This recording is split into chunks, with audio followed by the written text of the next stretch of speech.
Começa hoje a nova série de mensagens. É tempo de, então vamos pensar algumas coisas próprias do Natal. Quero pedir que você abra sua Bíblia em Lucas capítulo 12, versículos de 1 a 7. Embora o texto bíblico seja projetado aqui à frente, nós vamos pedir que você abra sua Bíblia, até para que você fique com ela aberta, marque e estude o texto durante a semana. Olhe o texto com cuidado, né? Lucas 2, de 1 a 7.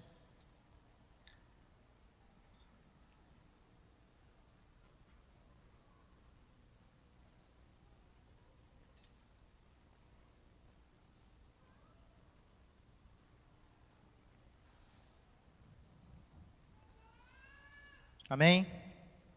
Vamos falar com o Senhor mais uma vez? Feche seus olhos. Pai, repetimos a oração de dependência, clamando que Teu Santo Espírito abra o nosso entendimento e nos prepare para ouvir Tua palavra. Precisamos dela, Pai.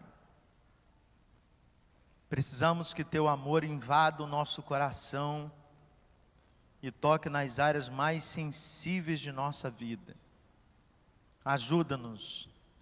Em nome de Jesus, nós pedimos e agradecemos. Amém. Eu quero propor a leitura alternada, porque o texto está projetado, então acho que é sempre uma boa oportunidade.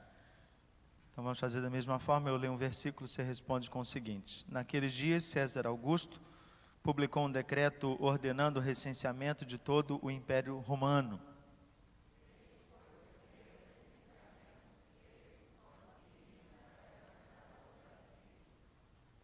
E todos iam para a sua cidade natal a fim de alistar-se.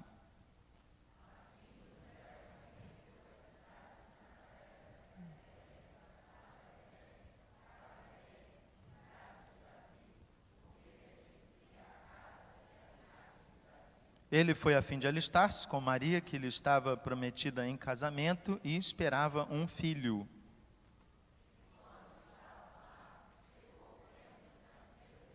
E ela deu à luz o seu primogênito, envolveu em panos e o colocou numa manjedoura. Leia comigo.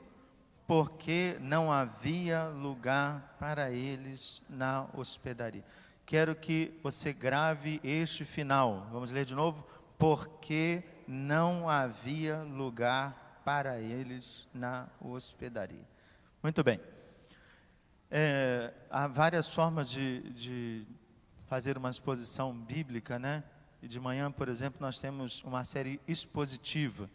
Numa série expositiva, a gente tem preocupação de olhar o texto e, a partir de uma análise mais profunda do próprio texto, né? Se deter em cada versículo. Por isso que a gente já está há 2 anos caminhando em Lucas, e agora que chegamos ao finalzinho do capítulo 16, né? Ainda estamos no capítulo 16, a caminhada em Lucas ainda promete talvez mais 1 ano e meio. Mas à noite a gente tem uma série temática, então a partir do texto nós pensamos em coisas que são importantes. Então existem coisas que são típicas do Natal, poderia falar uma série delas, né? A festa, o presente, coisas que são comuns para nós, né? Mas nós queremos falar dessas coisas a partir do texto da narrativa de Lucas. Então hoje foi de 1 a 7, na semana que vem são os versículos 8 em diante. E assim nós vamos, nesta narrativa de Lucas, observar alguns aspectos que são importantes nessa temática do Natal, mas nós vamos olhar a partir desse contexto de Lucas. Então há alguns fatos, né, históricos, só para a gente pensar, que houve um decreto de César Augusto para que acontecesse um recenseamento, um censo, se descobrisse quantas pessoas estão debaixo do Império Romano, e essas coisas todas típicas dos governos, né? Se você procurar no Google, não faça isso agora, mas se você procurar no Google depois, você vai ver uma discussão imensa das pessoas sobre se o César Augusto é o César Augusto mesmo, e as pessoas vão encontrar um erro de data, e não sei, um monte de coisa, que não era Quirino, que era outro. Nós precisamos ler o texto bíblico a partir de uma perspectiva diferenciada. Não significa que a gente vai abandonar o estudo analítico, científico, exegético e tantas outras formas de olhar o texto bíblico. Só que a nossa leitura do texto bíblico não é para perceber se Lucas estava relatando com precisão os detalhes, porque não é essa a questão do texto bíblico. Às vezes as pessoas olham o texto bíblico, né, e fazem discussões enormes, como, um dia o sol parou. Não foi o sol que parou, foi isso, foi aquilo. Gente, o escritor bíblico, ele não tem preocupação de ser um cientista do seu tempo. Ele tem preocupação de falar aquilo que ele ouviu da parte de Deus. Então ele coloca os detalhes que ele conhece. E muitas vezes os detalhes que o próprio escritor conhece são limitados. É a visão que ele tem a respeito disso. O aspecto de fé que precisamos é quais são as lições que Deus coloca diante de nós. Será que o texto bíblico chegou até nós apenas para a gente saber quem era o governador na época do recenseamento? Claro que não. Para mim pouco importa se era o Sérgio Cabral ou César Augusto. Tanto faz. A questão é outra. A história é contada para mostrar que José e Maria têm que sair da sua terra. Então, olha só, ele foi da cidade de Nazaré para a Judeia, para Belém, cidade de Davi, porque ele pertencia à casa e à linhagem de Davi. Então, há uma trajetória a ser percorrida. Se Lucas nos conta essa história, a gente precisa entender que Maria já está lá com as suas 40 semanas completas, ou perto disso. Maria já está bem barriguda, com todo carinho, tá, irmãos? Assim, bem barriguda, assim, na hora mesmo de ganhar, andando com a mão nas costas, ok? Caminhada longa, tem que fazer trajeto longo, não tem ônibus, não tem carro, não tem avião, e assim eles vão nessa caminhada, uma mulher com toda a dificuldade que uma grávida vai ter, já chegando nesse final de gravidez, cansada, né, procurando um banheiro toda hora e sem banheiro no deserto, e esses detalhes todos. Então, nessa caminhada, eles chegam, né, a Belém, e acontece um fato muito interessante, é que quando chegam ali, completam-se os dias e ela dá à luz. Na visão de alguns, assim, que não conhecem a Deus, e vou qualificá-los assim, a gente poderia dizer assim: rapaz, por pouco essa criança não nasceu no deserto, né? Por pouco essa criança não nasceu dentro do ônibus, dentro do táxi, dentro do Uber, para ninguém ficar chateado. Por pouco não nasceu dentro de qualquer coisa. Por pouco, como se fosse assim, o acaso que tivesse levado. Só que quando a gente olha o texto bíblico, Jesus tem que nascer em Belém. O profeta Miqueias, no capítulo 5, versículo 2, ele diz que Belém será a terra escolhida por Deus para nascer de lá aquele que o Senhor escolheu para governar o seu povo e levar adiante o Israel do próprio Deus. Então Deus tem um plano. Olha que coisa interessante. O plano de Deus certamente não era o plano de uma mulher grávida. Imagine se você estivesse grávida hoje, Doris, né? A Doris é a única grávida aqui ou há mais alguém grávido aqui? Márcia, já ia esquecer. Como é que eu esqueci da prima? Mais alguém? Amém? Não. Rosinha? Não. Aline? Não. Então, Doris e Márcia fazem planos. Vocês querem ter um bebê aonde? Perinatal. Laranjeiras, Barra da Tijuca, tanto faz. Perinatal, lugar legal. E aí vocês fazem planos. agendam com o hospital, preparam a lembrancinha que vai ser colocada na porta, e aquela coisa toda. Chega o grande dia, e Márcia e Doris começam a sentir aquelas contrações, bate o desespero. Doris liga para o Pascoal, que está preso no engarrafamento.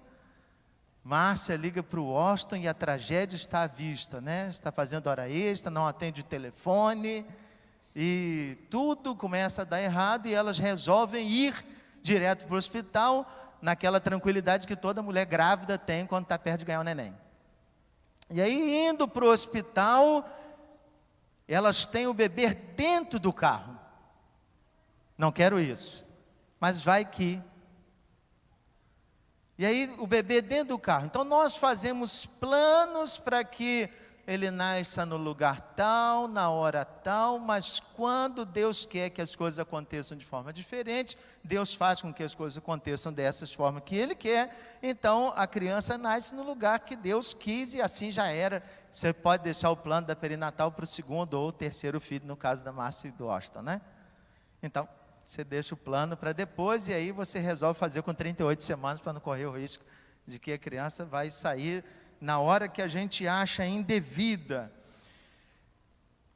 Jesus é colocado num lugar chamado manjedoura, e manjedoura é uma palavra que vem do italiano, porque, como a gente viu, toda aquela região era dominada pelo Império Romano.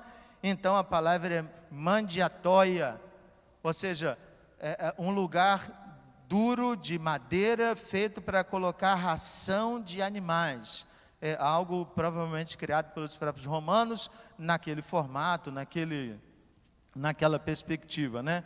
Então, Jesus é colocado ali, mas há um aspecto muito interessante, né? Muito interessante nesse texto. É que, enquanto estavam lá, chegou o tempo de nascer Jesus, o bebê, e ela deu à luz o seu primogênito, envolveu no pano, colocou numa manjedoura, porque não havia lugar para eles na hospedaria. Não havia lugar para eles. O que eu quero que você olhe para o texto? O texto diz que vários viajantes conseguiram lugar em Belém para serem hospedados. Houve um problema logístico de hospedagem em Belém? Não. O texto não diz isso. Outra coisa que o texto não diz. O texto não diz que Maria e José saíram batendo de porta em porta, procurando um lugar. O texto não diz isso. E outra coisa que me chama mais atenção: se José era da cidade de Belém, ele tinha parentes ali. Mas não tem um só cabra que possa hospedar o José e a Maria? Não tem um só parente, um primo distante, uma tia, um tio, um cunhado? Não tem ninguém que possa hospedar José e Maria. Tudo isso falo para mostrar para você que Deus tinha um plano para que Jesus nascesse e fosse colocado numa manjedoura. Porque o aspecto dito aqui no texto de que não havia lugar para eles é um aspecto didático. É um aspecto para mostrar que desde seu nascimento o Senhor Jesus vem sofrer, e Ele vem padecer, e Ele vem cumprir aquilo que está escrito na Escritura. Então nada, simplesmente nada é por acaso. Simplesmente nada. Então eu fico a pensar que a grande questão, a lição não é que as casas estavam abertas ou que as casas estavam fechadas, mas o simples fato de que ninguém quis receber em sua própria casa José e Maria. E Jesus, desde o nascimento, é rejeitado pelos homens. Então, pensando nessa expressão de que não havia lugar para eles, há um tema muito ligado ao Natal, que é o acolhimento. O acolhimento. Mas se acolhimento é um tema ligado ao Natal, e principalmente no Natal as pessoas têm boas ações, né, com relação às outras, principalmente aos mais desfavorecidos, elas vão em favor deles. O que de fato precisa ser trabalhado no nosso coração sobre a temática de acolhimento? Então, primeiro tem dois aspectos que eu quero destacar, se você chamá-lo de 2 pontos, e O terceiro é a perspectiva para a qual eu acho que a gente tem que apontar. E pensando num hotel, numa hospedaria, numa instalação onde a gente abriga pessoas, eu pensei em duas expressões. A primeira dela imagine que José e Maria chegassem nessa hospedaria, nesse hotel, e estivesse escrito a seguinte expressão: estamos cheios, estamos lotados, não há vagas, qualquer coisa do tipo. Primeira expressão. Então, queria que você repetisse comigo: não há vagas. Ok. Eu já saí daqui da igreja num domingo com 6 adultos e 3 crianças no meu carro. Indo para minha sogra almoçar, foi eu, Rosinha, Camila, Guilherme, Márcia, Washington, Arthur, Guilherme, o meu agora, né? E Ana Júlia. 6 adultos e 3 crianças. Quando eu conto isso, meu pai, ele fica com mais cabelo branco. Ele diz assim: você não tem pena do seu amortecedor? Eu digo assim: não tenho mesmo. Por que a gente coloca mais gente num lugar onde tecnicamente não cabe? Porque você fica condoído de ver pessoas que você ama e você quer fazer alguma coisa para ajudá-los. Num dia, quando teve aqui o concreto, que a gente teve que jogar no muro que caiu aqui no terreno, era numa sexta-feira, já era perto de meia-noite, né? Igor estava lá, perto de meia-noite. Lucas foi também? Isso, o Ávila também. Acho que tinha mais alguém, né? O Yuri, muito bem. E aí, acabou aqui, irmãos, a paciência estava assim, estratosférica, né? Na cristosfera já. E a gente acabou falando: não, vamos lá para casa. Chegamos lá em casa, sujo de concreto, tomamos banho, já varou a madrugada, fomos comer uma pizza. E aí no outro dia a gente foi para a casa do Isley, da Sueli, e encontramos outros jovens, e aí os 3 decidiram compartilhar que tinham ficado lá em casa. Aí os demais falaram assim: Pancho, eu nunca fiquei na casa do pastor. Vamos, todo mundo para a casa do pastor. Eu acho que tinham quanto? Uns 14, né? Por aí, tinha uns 14 lá em casa. Onde coloca 14 pessoas? Já viu o presídio lotado? Assim? Fiquei pensando assim: cara, quem vai dormir no banheiro? Mas é engraçado, no quarto lá das crianças tem a cama da Ana Júlia, a cama do Guilherme do outro lado. Naquele meio coube acho que uns 4, né? 3. Assim. E na sala um monte. Na nossa cama lá ficou outro monte, deitados no chão, espalhado. E aí eu pensei: meu Deus, domingo de manhã, como é que eu vou levar todo mundo para a igreja? Não sei como, mas a gente veio. Não veio todo mundo num carro só não. Isso eu posso garantir. Mas a gente chegou aqui. O que eu quero mostrar com isso? Quando a gente tem boa vontade, a gente sempre tem algo que pode fazer. Quando a gente tem disposição no coração, meu irmão, você pode estar duro, sem R$1, mas você tem tanta boa vontade que você ajuda as pessoas. Você tem predisposição do coração. Então eu fico pensando, Maria e José, se batessem na minha porta, irmãos, poderiam ser desconhecidos, mas olhar uma mulher grávida, olhando aquela mulher prestes a dar à luz, é impossível mandar uma mulher embora, sem dar-lhe pelo menos uma solução. Dizer assim: olha, fica aqui no escritório, aqui eu vou arrumar uma vaguinha para você. Fico pensando, né, se alguém aqui da nossa igreja aparecesse. A minha casa é grande e pequena ao mesmo tempo, que tudo depende, né, da perspectiva pela qual a gente vê.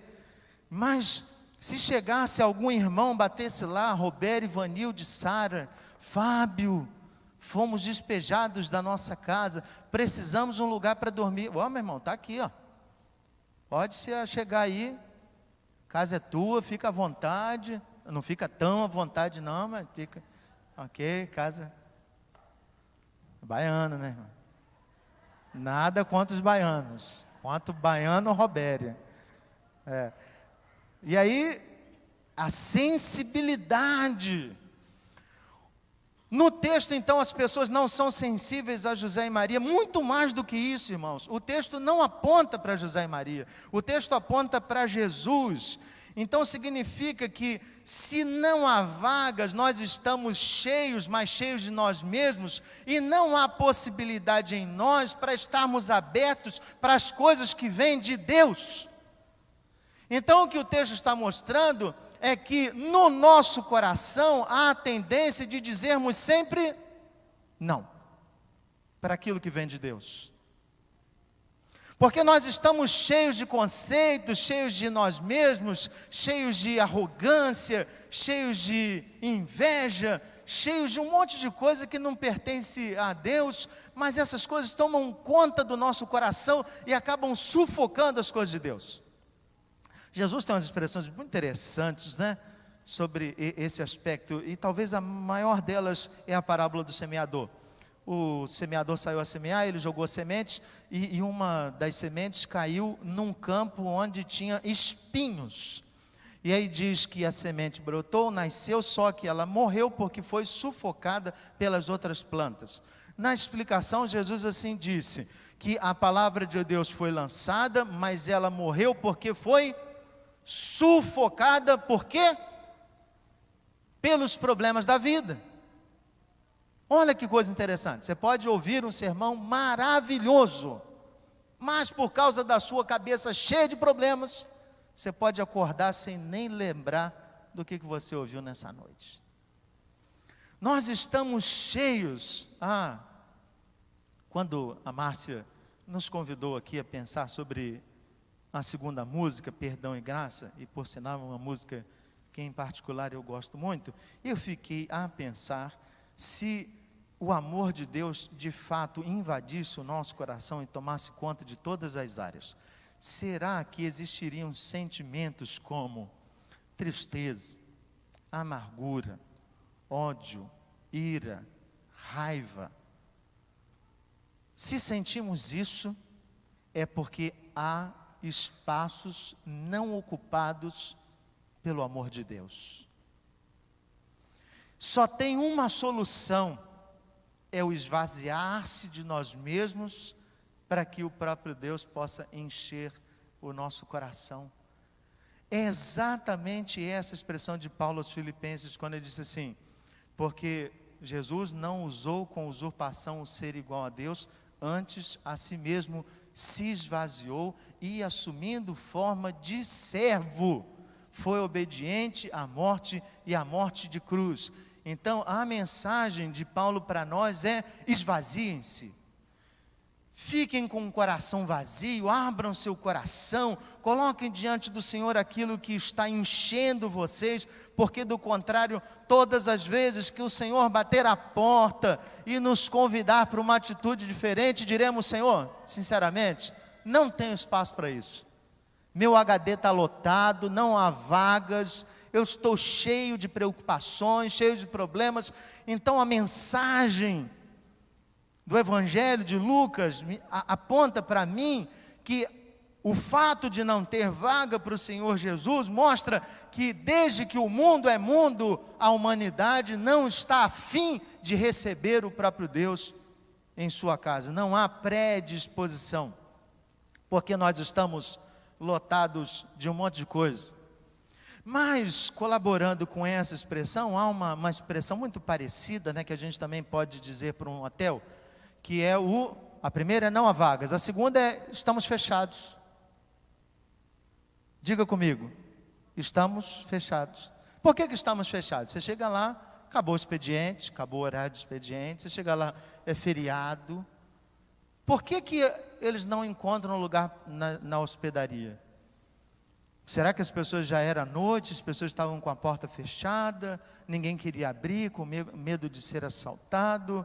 Por que as pessoas não abriram suas portas e disseram: vamos lhe atender? Isso aponta para um assunto muito comum, mas que a gente precisa sempre voltar nele. Sabe por quê? Porque nós não conseguimos pensar na profundidade que o assunto merece, e o assunto se chama pecado. Às vezes a gente fala do pecado como uma coisa bobinha, assim, olha, eu pequei, eu fiz ali, fiz aquela coisa errada, então eu preciso me arrepender. A gente não consegue mensurar o quão nocivo o pecado é para a nossa vida e o quanto esse pecado produz em nós uma atitude de rebelião e de estarmos de fato bloqueados para as coisas de Deus. Não é só que estamos ocupados com um monte de coisa, não, nós estamos bloqueados, não temos nem a possibilidade de ouvir, e quando alguém fala, nós não escutamos, porque estamos fechados. É assim exatamente o que o texto bíblico diz. Paulo em Romanos 3:23, todos pecaram mas tem uma outra versão que diz que nós estamos destituídos da glória de Deus. O que é destituído? É longe, distantes, nós estamos em outro território, e é como se o Senhor estivesse falando e nós não estamos abertos para ouvir, porque nós de fato estamos tomados por esse pecado, e é Ele que nos governa, nós estamos fechados. Ainda me intriga muito gente que conhece o Evangelho da Graça e fala da seguinte questão chamada livre-arbítrio. Mas como me incomoda ouvir crentes falar de livre-arbítrio? Que livre, meu irmão? Livre de quê?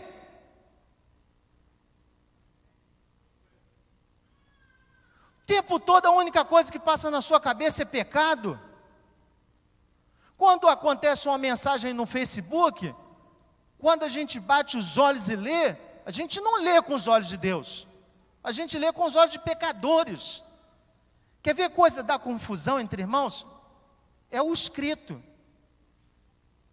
Porque a leitura é a sua, você não consegue saber em que tom de voz a pessoa disse isso. Essa semana, numa reunião de mentoria com os plantadores de igreja, e aí conversando com um plantador de igreja que é pastor, ele, se você fizer conexão com o nome, guarde para você, eu quero que você entenda a questão em si, não a pessoa. Ele mencionava do problema de ter escrito um negócio e pessoas não gostaram e deletaram ele da amizade do Facebook e outras coisas. Não vou nem entrar no mérito de deletar da amizade do Facebook. A questão que me incomoda é justamente ele não entender como as pessoas leram isso. Eu disse para ele assim, sabe qual é o problema? O problema é que a gente gasta tempo com coisas que não é o Evangelho, e o resultado são coisas que não são o Evangelho. Então, se você ocupasse seu tempo pregando o Evangelho e deixando de postar isso, as coisas seriam melhores para você. Mas não tem outro caminho, é isso mesmo. A gente gasta tempo com coisas que são bobagens, e as outras pessoas que estão ao nosso redor têm um olhar pecaminoso sobre as coisas, e não adianta. Eu vou pedir que o mundo leia as coisas diferentes. Todos nós estamos influenciados pelo pecado, irmãos. Todos nós. Todos nós. E é muito interessante que a gente não consegue perceber o poder do pecado no nosso coração, e como esse pecado nos influencia a visualizar tudo o que acontece ao nosso redor. Se eu não tomar cuidado, eu posso olhar a atitude de um irmão com relação a mim e entendê-la da pior forma possível, mas não porque ele agiu assim, mas pelo pecado que existe em mim, e esse pecado me faz ler e reler as coisas a partir da ótica e da pior ótica possível. Por isso que Jesus disse que se os teus olhos forem bons, mas não é bondade no olhar, é uma bondade de coração. Se os seus olhos forem bons, tudo será bom, mas se teu corpo olhar de forma ruim, pecaminosa, você está nas trevas. Não sobra absolutamente nada, irmãos. E aí eu acho muito interessante que, sendo de uma igreja reformada, falando de nós que entendemos sobre o pecado, os efeitos do pecado, entendemos sobre graça, nós vivemos sobre a maldição do livre-arbítrio, de pessoas que acham que continuamente têm a capacidade de escolher a Deus, de olhar para Deus, de querer as coisas de Deus, quando isso é uma mentira. Estamos completamente fechados para as coisas de Deus, e se não for a graça do Senhor sobre a nossa vida, estamos perdidos. Foi por isso que os salmistas tantas vezes repetiram lá nos Salmos: tem misericórdia de mim, Senhor, tem misericórdia de mim. Tem uma música que eu aprendi no seminário. É claro que eu nunca cantei, nem aqui em Tomás Coelho, eu acho que nunca vou pedir as pessoas para cantar, porque primeiro que ela é em latim, né? Não faz sentido algum a gente cantar. Chama Kyrie eleison. E faz parte da liturgia reformada cantar o Kyrie eleison. Kyrie eleison significa tem piedade de nós, Senhor. E é uma expressão que os reformadores usavam na liturgia o tempo todo para dizer assim: Senhor, estamos aqui, tem piedade de nós, tem misericórdia de nós, Senhor, age em nós, Senhor, não deixa florescer o que há em mim, tem piedade de nós. Acho muito interessante que em outros contextos cristãos, mas não evangélicos, se usa, né, como uma repetição em algumas cerimônias religiosas a expressão tem piedade de nós. Eu espero que as pessoas saibam o que elas estão pedindo.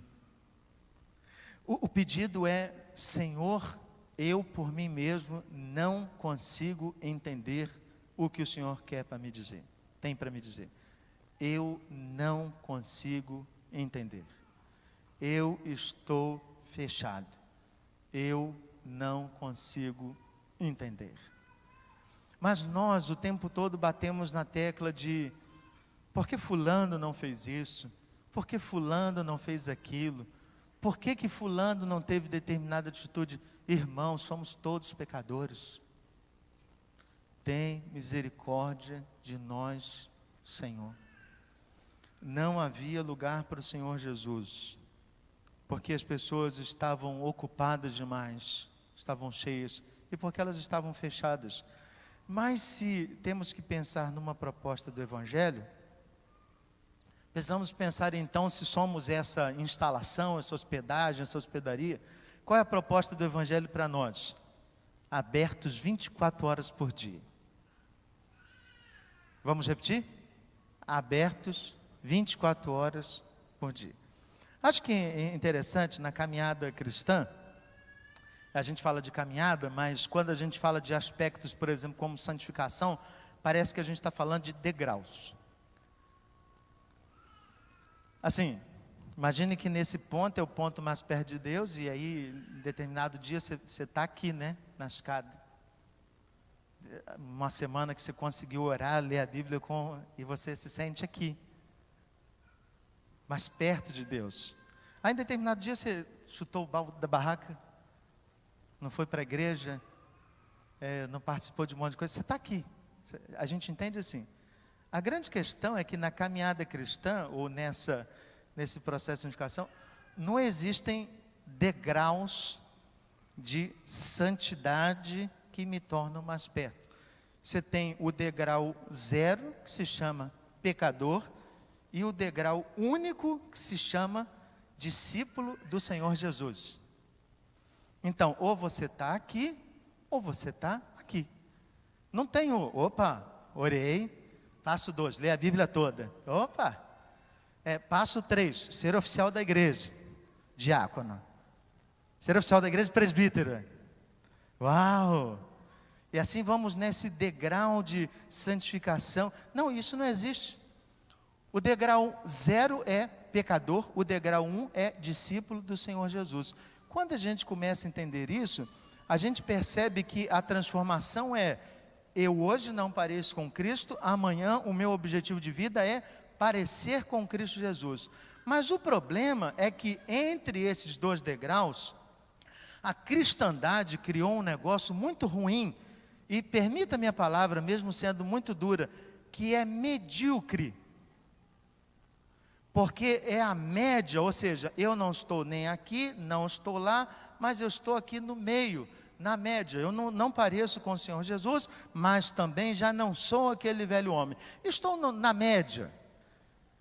E o problema é que quando criamos isso, nós não conseguimos entender o que o Evangelho deve produzir em nós.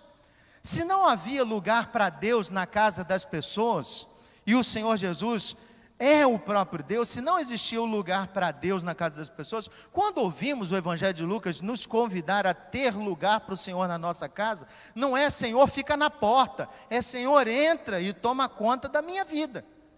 E se o Senhor entra e toma conta da minha vida, eu não estou lá e nem estou no meio, eu estou nesse degrau aqui. Nesse único e singelo degrau. E estar nesse degrau me faz olhar para as coisas de forma muito diferente. Então eu só posso entender que eu estou aberto para as coisas de Deus e que eu não estou cheio de mim mesmo, mas estou cheio das coisas de Deus, a partir do momento que eu preciso entender que o Senhor me tirou de lá e me trouxe para cá. Irmãos, falar de acolhimento na época do Natal é uma coisa simples. Mais difícil é fazer o nosso coração acolhedor. Mas se eu não entender que eu não estou naquela posição e estou agora nessa, qualquer coisa medíocre serve. Só que no Evangelho, as coisas não são assim. Hebreus, capítulo 11, versículo 6. Sem fé é impossível agradar a Deus. Se eu faço qualquer coisa, mas eu não entendo que isso é a transformação que o Senhor produziu no meu coração, deixa eu lhe contar uma coisa triste.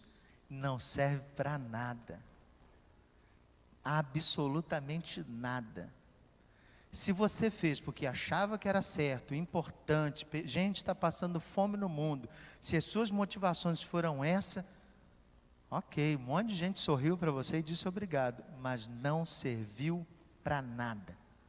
Sem fé é impossível agradar. Eu não estou falando da fé que o pão vai sustentar as pessoas, é a fé no sentido de eu faço por fidelidade a Deus. Ouvimos hoje de manhã o Roberto falar sobre isso. Eu faço porque eu sou fiel ao Senhor, é Ele que me manda fazer, então eu vou nessa caminhada por fidelidade a Ele. E aí quando eu entendo isso, eu estou aberto 24 horas para fazer as coisas que Deus quer na minha vida e na vida das pessoas. Irmãos, isso poderia parecer muito simples, muito fácil, mas de fato não é. Porque a palavra de Deus precisa ficar guardada no nosso coração. É assim que o Salmo 119, verso 11 diz: guardo no meu coração as tuas palavras, para não pecar contra ti. O que me desvia de pecar? Estar aberto para a palavra que está guardada no meu coração. Mas irmãos, nós nem sempre estamos sensíveis. Às vezes nos colocamos numa posição dura, de que estamos certos. E há um ditado muito correto, que diz que 2 bicudos não se beijam. Então é preciso que alguém desfaça o bico. É preciso que alguém esteja aberto, para que enquanto o outro bate, você diga, tudo bem, está certo, vamos lá. Isso, estamos juntos, ok? Vamos resolver? Vamos caminhar junto? Então, porque se os dois colocarem argumentos um para o outro, meu irmão, ninguém chega a lugar nenhum. Eu estou cansado, irmãos, de embates. Estou cansado. Deus a cada dia tem me mostrado que não chega a lugar nenhum ficar no embate com alguém. Eu tenho 1000 argumentos. E se eu pudesse dizer, pergunta para minha esposa, como é que é difícil argumentar comigo? Porque eu vou ter 1000 argumentos do que eu fiz, do que eu não fiz. Mas argumentos não levam a lugar nenhum. A única coisa que Deus me pede é para que eu ame as pessoas. E se eu não estiver aberto ao amor, eu estou aberto para a justiça, mas ao mesmo tempo fechado para o amor de Deus. Se eu quero estar aberto 24 horas para que Deus faça a obra em mim, é preciso que eu deixe de lado a minha predisposição. A minha predisposição em não receber uma grávida, que quando ela tiver um bebê vai sujar a minha casa toda de sangue, irmãos. Uma família que vai entrar lá, José e Maria, e o bebê que vai nascer, sem dia e hora para sair. Duros, vão comer na minha casa, vão almoçar, tomar café, jantar, vão usar o banheiro. ir numa casa pequena, irmãos. Mas se eu não estiver aberto, eu vou abrir a porta e no outro dia eu vou dizer assim: quando é que vocês pretendem ir embora?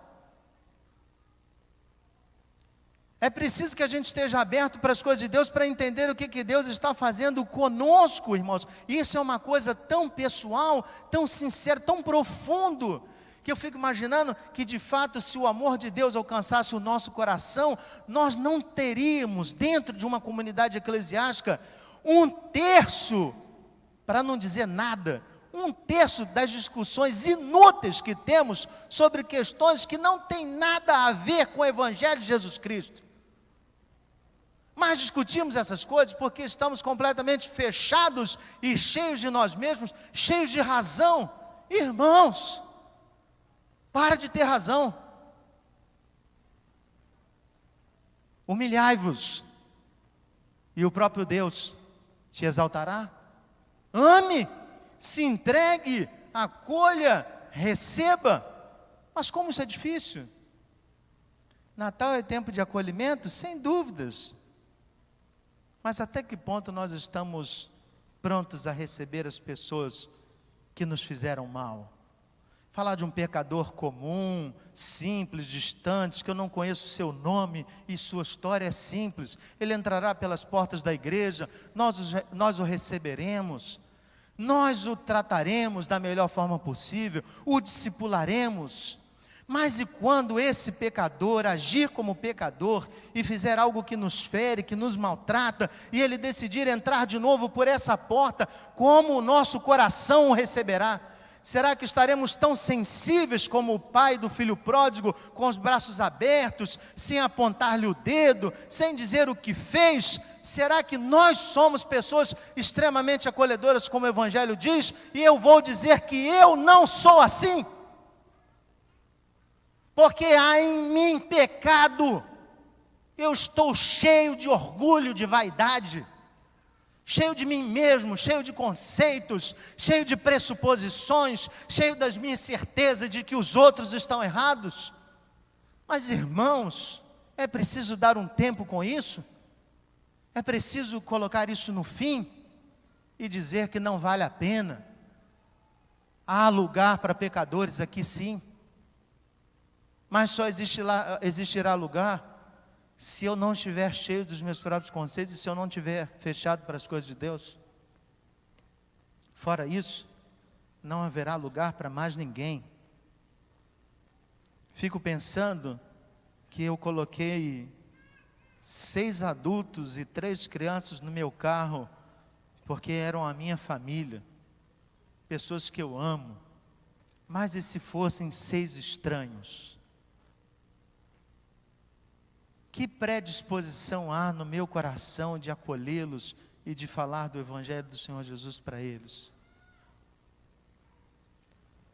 Percebo, irmãos, que como comunidade eclesiástica nós temos possibilidade de sermos uma comunidade terapêutica, como o Senhor Jesus nos ensinou que deveríamos ser, e assim como lemos lá em Mateus capítulo 18, que deveríamos ir atrás da ovelha, ao mesmo tempo nos tornamos num tribunal, e não há predisposição em nosso coração de cuidar das pessoas que talvez nos feriram, ou que se não nos feriram, não estão mais entre nós. Se tem uma coisa para aplicar, e eu creio que é muito sério, para pensarmos nisso, e você deve fazer isso da forma como Deus colocar, é que você de fato se pergunte se você ama as pessoas como Deus as ama. Porque qualquer amor diferente do amor de Deus não serve para nada, para absolutamente nada. A pergunta que eu faço a você nessa aplicação é: se o seu coração tem tanto perdão e graça como acabamos de cantar? E nós cantamos, faz chover perdão e graça. Como é que a gente espera visualizar isso? Assim, caindo do céu, oh, aqui Senhor, manda aqui, ou abrimos o guarda-chuva e ficamos assim. Que caia no outro terreno. Agora aqui não. A questão é como realmente pedimos isso a Deus, confesso que eu sou fraco, pobre eu sou, tão fraco eu sou, mas forte tu és. Eu venho aqui sem nada para dar, só quero pedir, ajuda-me, ó Deus. Ó Senhor, faz chover perdão e graça sobre mim, sobre a comunidade da qual eu faço parte. Irmãos, o quanto isso é sincero. Ou se lá no fundo nós estamos completamente lotados e fechados para as coisas de Deus.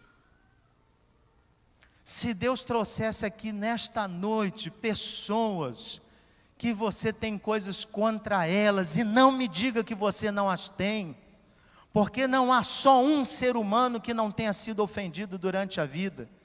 Imagine se Deus fizesse entrar essas pessoas por essas portas e colocasse essas pessoas ao nosso lado. Será que de fato estamos abertos para as coisas de Deus, para perdoarmos, para relevarmos, para acolhermos? Não estou falando para você levar essas pessoas para a sua casa, não estou falando para você dar carona simplesmente para essas pessoas, mas eu estou falando do cuidado de pastorear essas pessoas e olhar sinceramente como você sendo alguém escolhido por Deus para cuidar dessa pessoa. Não estou falando para você desenvolver um relacionamento com ela, não estou falando para você casar com ela, eu estou falando para você estar aberto por Deus, para não ter o coração bloqueado para aquilo que Deus pode fazer em nosso meio. Mas se essa não for a sua oração, a única coisa que vamos dizer é: não há lugar. Talvez a gente não tenha lugar para um monte de gente. Falar do lugar físico é mole, ó, tem um monte de lugar aqui. Mas quem disse que o nosso coração pode estar disposto a receber outras pessoas? Ainda me espanta, e eu quero falar isso no sermão para dizer, me espanta muito ouvir membros da igreja dizer que não conhecem outras pessoas. Outro dia, algum irmão, cumprimentando o outro irmão da igreja, perguntou: prazer, qual é o seu nome? Tem quanto tempo que você nos visita? E a pessoa respondeu: já sou membro há 2 anos. Quantos nós somos? 1000? 1000? É triste, irmãos. Triste saber que nós não somos capazes de levantar a cabeça para perceber que um irmão faltou domingo, para perceber que eu estava lá, mas existe um monte de gente que não estava, e isso não me incomodar. É triste. Isso mostra que nós estamos fechados para nós mesmos. E não importa o número que seja essa comunidade. A comunidade de Atos dos Apóstolos, ela tinha milhares de pessoas. E eu quero dizer para você, eram só 12 apóstolos, ok? 12, lembrando que Judas saiu e entrou Matias no lugar, eram só 12. E esses 12 conseguiam, na dinâmica de administração, cuidar de todo mundo, e o texto diz que ninguém tinha necessidade. Todos conheciam suas histórias, todos conheciam suas necessidades. Uma comunidade completamente aberta. Quero então convidar você, irmão, com sinceridade, a fazer isso em oração ou reflexão, mas que você coloque diante de Deus hoje, durante essa semana: será que eu estou tão aberto assim a receber as pessoas, aqueles que são pecadores? Será que eu estou predisposto a caminhar junto de pessoas que eu não conheço? Será que Deus está realmente ocupando todos os espaços do meu coração? Ou eu ainda me permito sentir raiva, amargura, ira, rancor, ou qualquer outra coisa que não tem nada a ver com o Evangelho? O que você diria sobre você? Você está aberto 24 horas por dia ao agir de Deus? Ou você de vez em quando encerra o expediente e se fecha? Quero convidar que você ore por isso, agora. E enquanto a gente ora, nós vamos ouvir uma música chamada Perdão. Nosso irmão Yuri vai nos conduzir nesta canção. Enquanto ele canta, você ora, pergunta para o Senhor, e se você percebe como eu, que é fechado em muitos momentos, apenas diga: tem misericórdia de mim, Senhor.